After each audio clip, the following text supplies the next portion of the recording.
sa vie et qui n'a pas encore mis sa main. Fin de la transmission.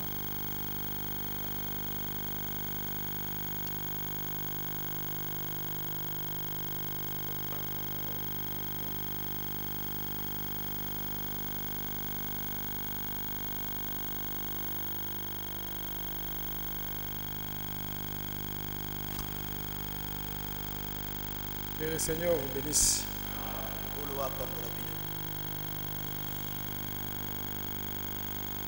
Dieu nous a encore parlé ce soir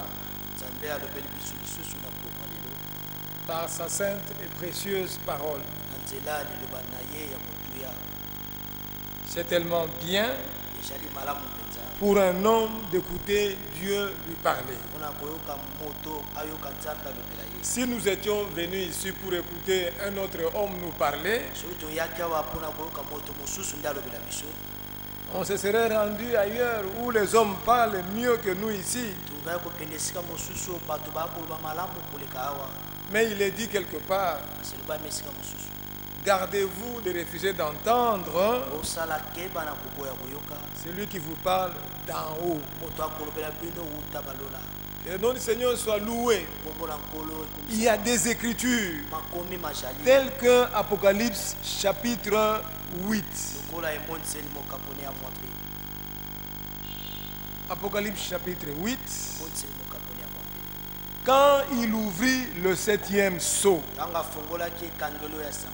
Le 7e sceau a fait beaucoup de problèmes dans des assemblées. Les assemblées du message. Les assemblées des branhamistes. Quand il ouvrit le 7e sceau, il y eut dans le ciel un silence d'environ une demi-heure. Vous lisez avec moi. Nous lisons ensemble que le silence d'une demi-heure était au ciel. Maintenant sur la terre, les gens ont commencé à faire des calculs. Donc c'est pour montrer la folie des hommes. L'écriture est bien précise. Ce silence d'une demi-heure, ce n'était pas sur la terre, mais c'était au ciel. C'est-à-dire, Dieu nous aide à faire la différence. C'est comme l'écriture qui dit dans Matthieu, je crois, 11. Regardez. Matthieu chapitre 11. Laissez-moi chercher et trouver rapidement cette écriture. Là où il est dit, tout pouvoir m'a été donné. Matthieu chapitre 11. C'est cela. Toutes choses.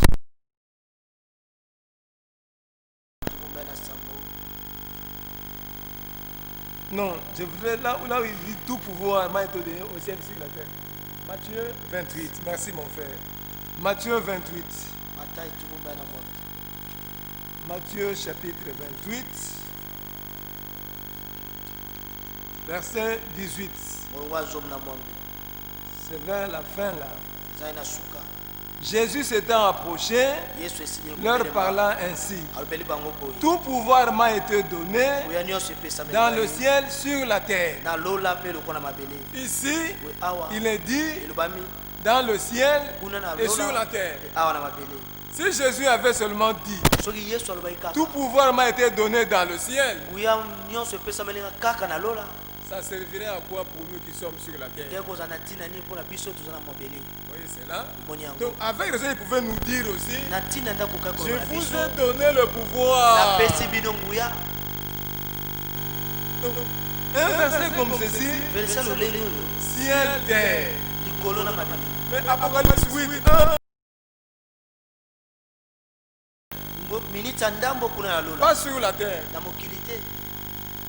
Si Dieu ne t'aide pas, alors tu fais des calculs sur la terre et puis tu trouves que la demi-heure là pour Dieu, un jour c'est 1000 ans, là c'est un jour. Tu commences à calculer la tête et trouve même les 30 minutes là, c'est combien ici sur la terre? 30 minutes, Et puis Jésus vient.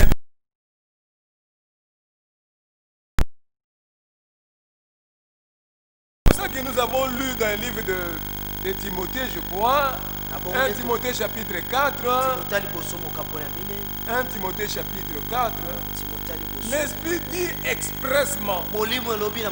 Ça c'est l'Esprit qui parle. Oh, c'est celui qui a des oreilles. Mais qu'il entende ce que l'Esprit dit aux églises. Et l'Esprit dit expressement que dans les derniers temps. À quel temps sommes-nous? Dans les derniers temps.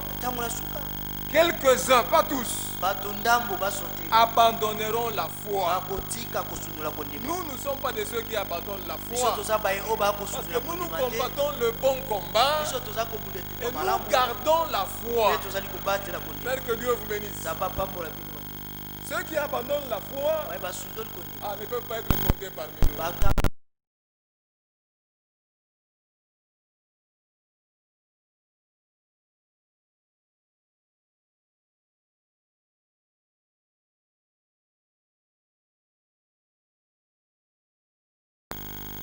Donc le prédicateur est là, il tient sa Bible, mais ce qu'il prêche vient des démons. C'est avec raison que dans 2 Corinthiens, au chapitre 11, laissez-moi chercher ce chapitre encore, 2 Corinthiens chapitre 11, au verset 2, car je suis jaloux de vous d'une jalousie de Dieu. Nous avons affaire à un Dieu jaloux. Et ici, l'apôtre Paul, poussé par le Saint-Esprit, il dit aux Corinthiens que je suis jaloux de vous d'une jalousie de Dieu. Oh, que Dieu soit loué. Verset 13. Ces hommes-là sont des faux apôtres, des ouvriers trompeurs, déguisés en apôtres de Christ. Et dans 1 Timothée chapitre 4, l'homme de Dieu nous donne la version. Il dit à des doctrines qui viennent des démons, par l'hypocrisie des faux docteurs, des menteurs. C'est terrible, frère. Ce sont des menteurs. Et quand ils se tiennent devant le peuple, ils n'ont pas dit que nous sommes des menteurs. Quand Dieu dit, le témoignage, mon serviteur, ton temps dans cette ville est terminé. Tu iras de ville en ville. Ça, c'est le témoignage que l'homme de Dieu nous donne. Maintenant, nous prenons Jean chapitre 13, verset 20. Celui qui recevra, celui que j'aurai envoyé. Alors Dieu nous aime. Donc, il parle à son serviteur, il va l'envoyer de ville en ville, et puis il arrive dans cette ville, toi tu le reçois, mais tu reçois Dieu. Loué soit le Seigneur. Dieu nous aime. Dieu est bon. Prenez Romains chapitre 9. Dans Romains chapitre 9, c'est toujours l'amour de Dieu qui est déployé devant nous.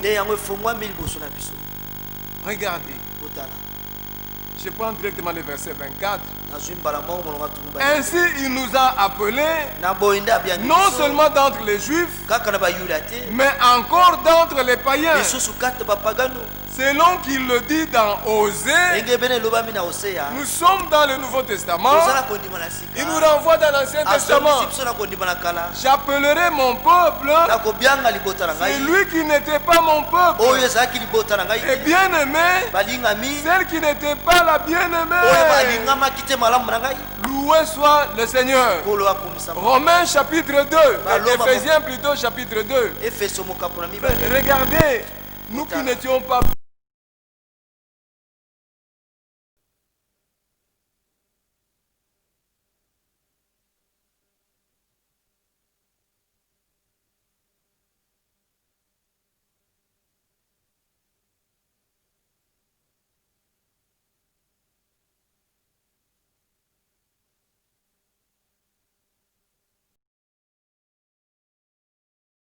Nous sommes des amis. Nous ne sommes plus des étrangers, ni des gens du dehors. Mais vous êtes, nous sommes concitoyens des saints, gens de la maison de Dieu.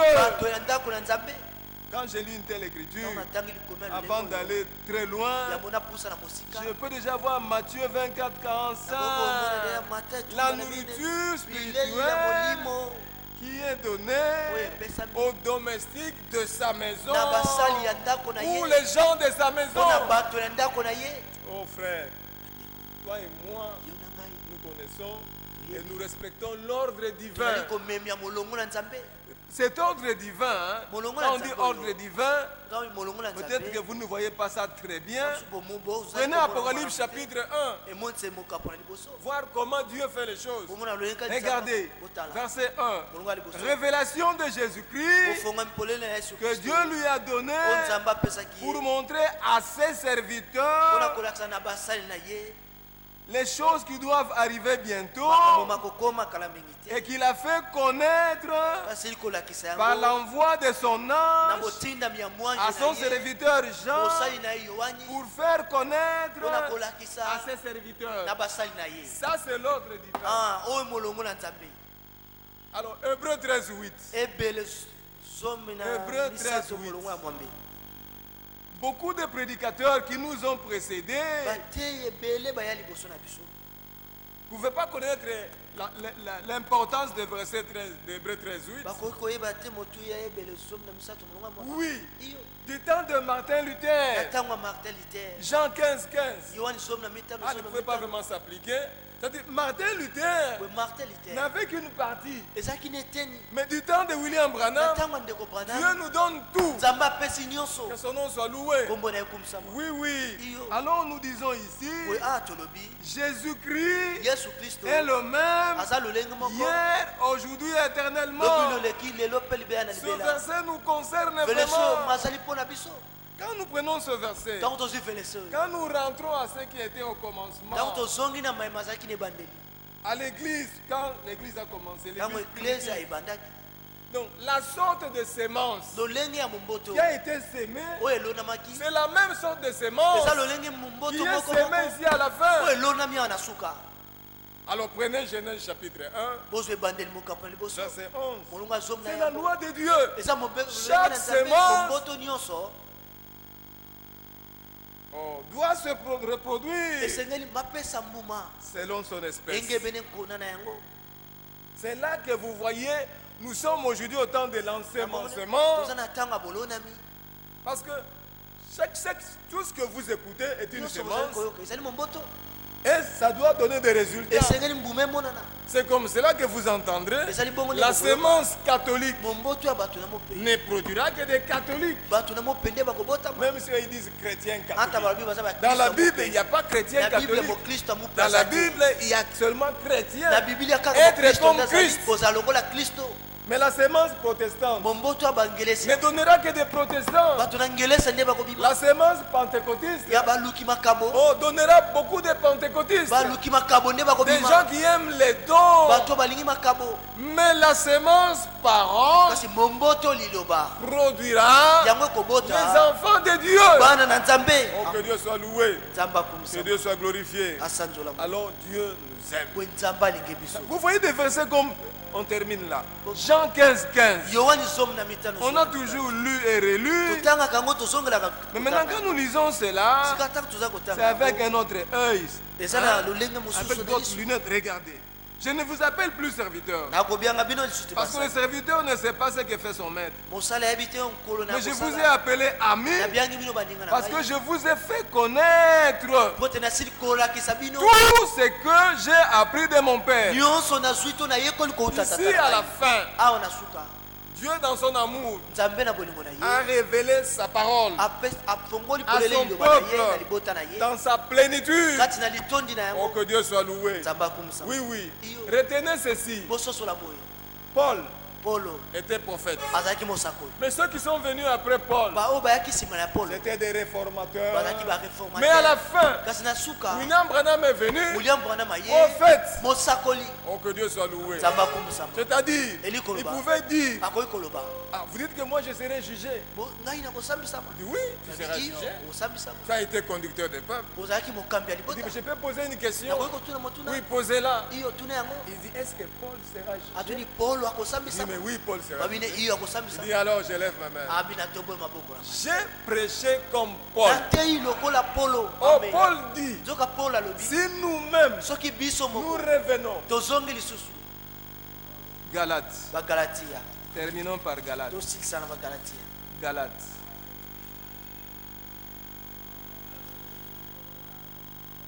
Écoutez, chapitre 1er, verset 6. Je m'étonne. Je m'étonne que vous vous détourniez si promptement de celui qui vous a appelé par la grâce de Christ pour passer à un autre évangile. Non pas qu'il y ait un autre évangile, mais il y a des gens qui vous troublent et qui veulent altérer l'évangile de Christ. Maintenant, il fait cette déclaration très importante. Mais si nous-mêmes, si un ange du ciel annonçait un évangile s'écartant de celui que nous vous avons prêché, qu'il soit anathème. Quel test! Une chose c'est de lire ça comme ça, mais une autre chose, comme ce Martin-là qui était l'un des messagers des âges de l'église, Martin Luther. Il y avait Martin Luther, mais il y avait aussi un autre qui s'appelait Martin. Parce que, frère, dans les âges des églises, le premier âge c'est celui d'Éphèse. Le messager c'était Paul. Il y avait le deuxième âge de Smyrne. Le messager c'était Irénée. Mais le troisième c'était Pergame. Le messager c'était Martin. Martin Luther, lui est venu après. Il lui aussi était messager d'une autre âge de l'église. C'est comme John Wesley. C'était pour l'église de Philadelphie. Et pour l'église d'aujourd'hui de Laodicée, c'est William Branham. Mais ce Martin-là était dans son bureau. Donc, avant de venir pour la prédication, il méditait. Et puis, un ange lui apparaît. Là dans son bureau. Ici vous attendez qu'on vienne prêcher la parole. Et l'homme qui est là au bureau, il voit une apparition. Quelqu'un habillé de blanc. Et il brille là. Devant lui. Les pieds ne touchent pas le parquet. Et il dit, Martin, adore-moi. Moi je suis en train de méditer. Bientôt je vais aller prêcher. Et puis tu viens avec un ordre. Adore-moi. Qui est ce Dieu là qui demande qu'on l'adore de force? Il regarde bien. Il voit qu'il avait une couronne. Les écritures commencent à défiler. Pendant qu'il médite là, c'est nous qui allons le couronner. Il dit non, ça c'est faux. Frère, quelqu'un d'autre, il s'agenouillerait. Surtout que les pieds ne touchent pas là. Il est déjà, donc il contrôle rien. Il ne fait pas les écritures. Déjà à genoux. Les gens qui sont là dans la salle, ils attendent qu'ils viennent prêcher. Ils entendent le prédicateur qui crie là au bureau. Oh merci Seigneur, tu m'as visité. Et tellement il entre dans l'adoration, le temps passe, hein? L'heure avance. Parce que quelqu'un qui a vu un ange qui vient le visiter, il oublie qu'il va prêcher. Oh Seigneur, il ne veut même pas qu'on le dise. Oh Seigneur, merci. L'ange là, il est déjà parti. Lui, il dit, oh, quel jour merveilleux. Non, mais l'homme de Dieu vérifie. Ça, c'est faux. Et il dit, arrière de moi Satan. Et il est parti. Non, Dieu est bon. Nous n'avalons pas n'importe quoi. Nous ramenons toujours. Frère, c'est un droit de ramener, de vérifier, de voir si la chose est conforme à ce qui est écrit. Comme faisaient les chrétiens de Béret. Dieu nous aime. Son amour est grand. Oui, oui. Nous n'allons pas accepter n'importe quoi. Quelqu'un qui dit Jésus est venu et déjà revenu en 63. Et en 74, il n'avait pas encore cru. Ou il n'était pas né. Il est né en 80. Mais il te dit en 63. Jésus était déjà revenu. Et il est là, il te regarde. Parce que toi et moi, si Jésus revient, nous partons. Même le retour de Jésus. Les Écritures sont là. Nous irons à sa rencontre dans les airs. Bon, votre Jésus qui est venu, vous l'avez rencontré où? Il est venu où? C'est la Bible dit, hein? Si on vous dit, il est dans le désert, n'y allez pas. Oh, il est là-bas. Ne croyez pas. On va prier.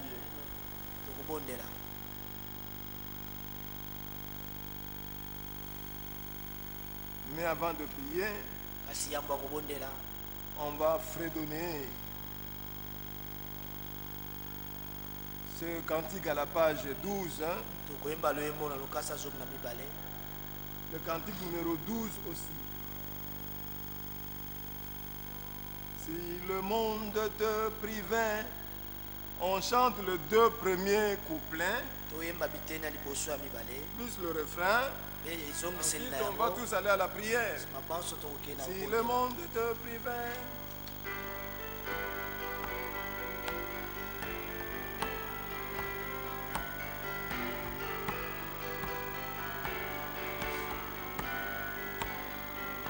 Si le monde te privait et son argent et son or, et que tu dois vivre avec le moindre frein, souviens-toi que Dieu là-haut prend soin des petits oiseaux.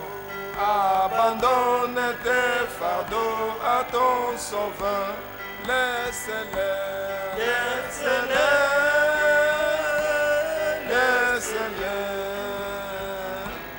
Laisse tes fardeaux au pied de ton sauveur. Si tu crois sans défaillir, il saura te secourir. Abandonne tes fardeaux à ton sauveur. Si ton pauvre cœur brisé a perdu force insensée, si tu pleures et tu frémis sous les douleurs, Jésus sait ce que tu sens, il peut sauver et guérir. Abandonne tes fardeaux à ton sauveur, laisse-le, laisse-le, laisse-le. Laisse tes fardeaux au pied de ton sauveur. Si tu crois sans défaillir, il saura te secourir.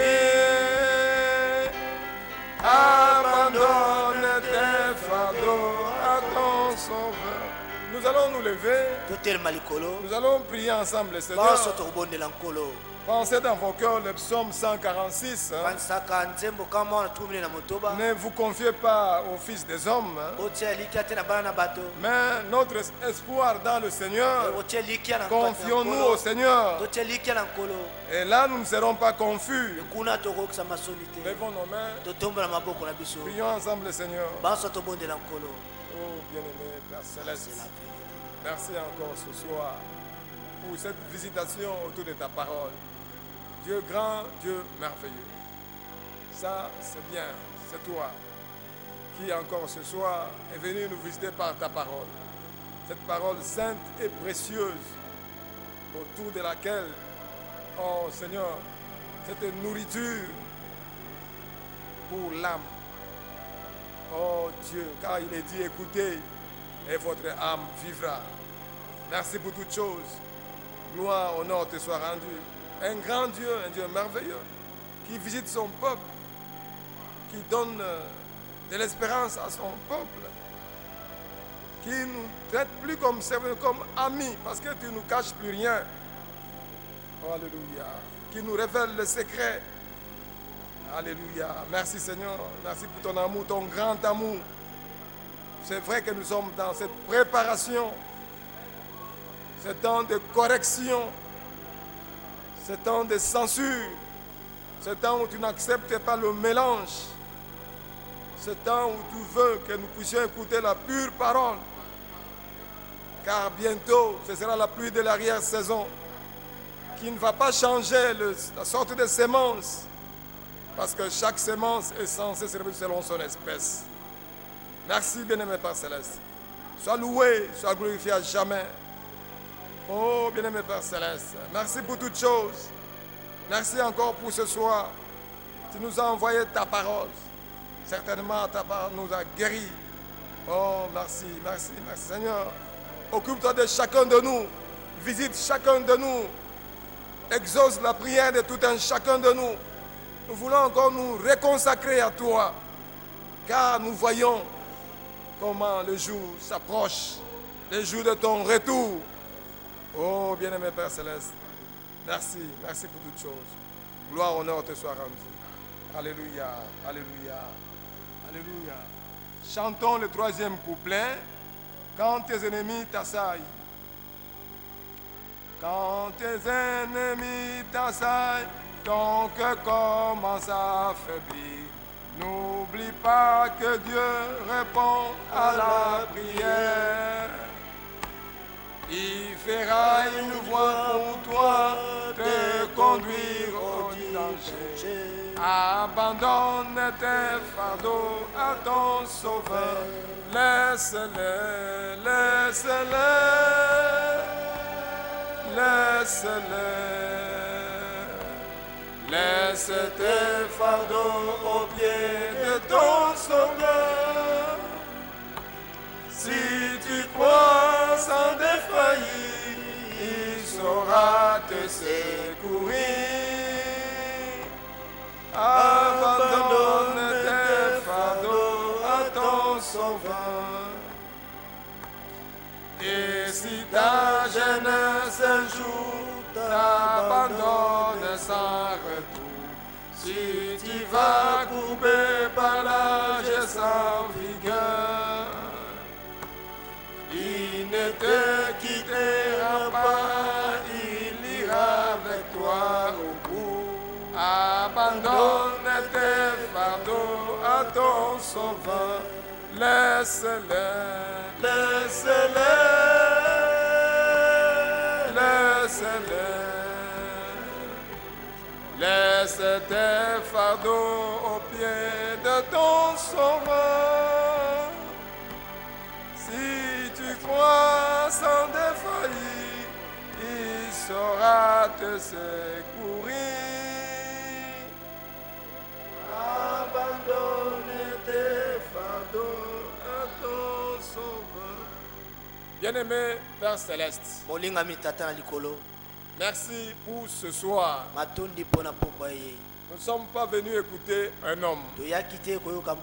La parole de l'homme ne peut que produire la mort. Nous avons écouté ta sainte et précieuse parole. Et nous l'avons reçue comme étant véritablement la parole de Dieu qui agit en ceux qui la croient. Bien-aimé Père Céleste, notre secours, c'est toi. Bien-aimé Père Céleste, toute notre confiance, nous la plaçons en toi. Et ainsi, nous ne serons point confus. Bien-aimé Père Céleste, merci pour toutes choses. Merci pour tout ce que tu as fait pour nous. Merci pour ton plan merveilleux. Merci pour la révélation de ta parole. Merci pour la correction. Merci pour toutes ces bénédictions bénédictions. Merci pour tes nombreux bienfaits. Merci pour Golgotha. Sois loué et glorifié à jamais. Dans le nom puissant de Jésus, notre Seigneur et notre Sauveur. Amen. Que Dieu soit loué. Nous sommes arrivés à la fin.